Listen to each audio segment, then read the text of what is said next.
What impact will Trump's initiatives have on global politics going forward? The post-World War II international system, the global order, and the future of world politics are all in ruins because of Donald Trump. His administration has sided with Russia in a number of UN votes, and he recently spoke out in favor of Russia on the situation in Ukraine. In addition, Trump's tariff threats have raised concerns about the future of international politics. The Globalkommerzialsystem Entlangstanding Friendlities.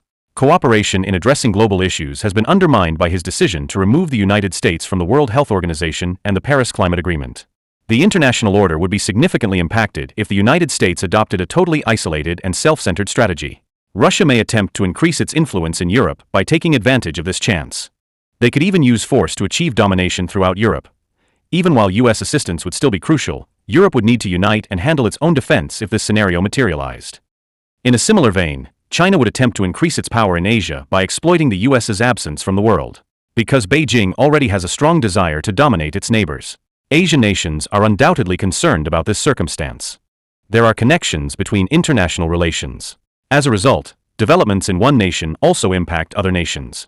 The distribution of power among states, the rules guiding conduct, and the organizations that oversee them are all essential to maintaining international order. The global order is subject to progressive change. The situation as a whole is not significantly shocked by this. However, the system as a whole may fall apart if the dominant power's domestic politics suddenly undergo a significant shift. Over time, there are changes in the connection between states. Consequently, it is possible to refer to the orderly structure between states as a relative matter. This order was restricted to regional empires, like China and the Roman Empire, and was typically founded by force and conflict prior to the modern state system. The fundamental factor influencing war and peace between strong empires was location, not institutions or policies. The conventional restraints on monarchical rule and the balance of power in Europe were appended by the French Revolution in the late 18th century. Following his withdrawal from Moscow, Napoleon's aspirations to grow his empire finally failed. His forces did, however, establish new governments and alter the borders of many ancient European regions. For instance, there were sporadic conflicts between the Roman and Persian, present-day Iran empires, which shared boundaries. However, because to their geographical separation, the Roman empires of Mesoamerica and China did not directly clash. Hard power and soft power were both essential to empires back then. Common policies, sophisticated political structures, and shared economic interests bound China together. Similar divisions existed during the Roman Empire, particularly under the Republic. Following the collapse of the Roman Empire, hereditary kingdoms and religious organizations, such as the Pope, ruled over Europe. Dynastic marriages and familial alliances were the primary means by which the rule of areas was altered at that time. The general people's will was not taken into consideration in the situation. Hereditary interests were typically the driving force behind wars. But throughout the 16th and 17th centuries, new kinds of warfare were sparked by political aspirations and religious disputes. These disputes were exacerbated by the Protestant movement, internal strife within the Roman Catholic Church, and state rivalry. The customary limitations of monarchical rule and the balance of power in Europe were appended by the first deliberate measures toward the establishment of a modern state structure were thus taken by the Congress of Vienna in 1815. Europe developed a balanced system following the Congress of Vienna. The Concert of Europe was its name. For a while, though, this system was subject to a number of disruptions. This structure was shaken by the nationalist revolutions that occurred throughout Europe in 1848. Germany became the dominant force in Europe after Otto von Bismarck waged multiple wars to bring the nation together. The Congress of Berlin in 1878 represented this power. Bismarck worked with Russia to establish stability.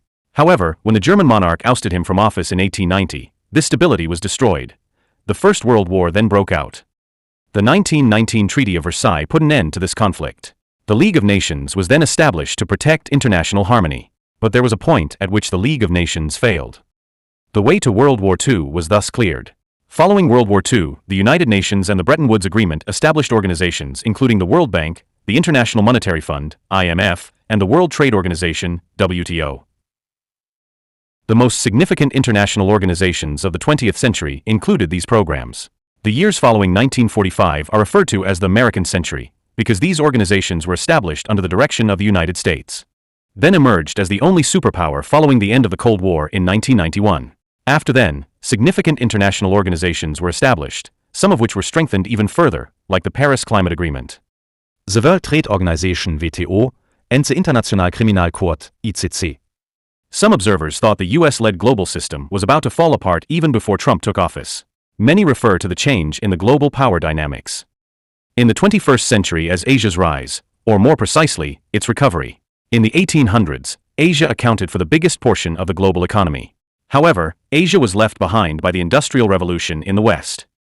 Additionally, new colonialism resulted from the military and communications advancements made by Western nations.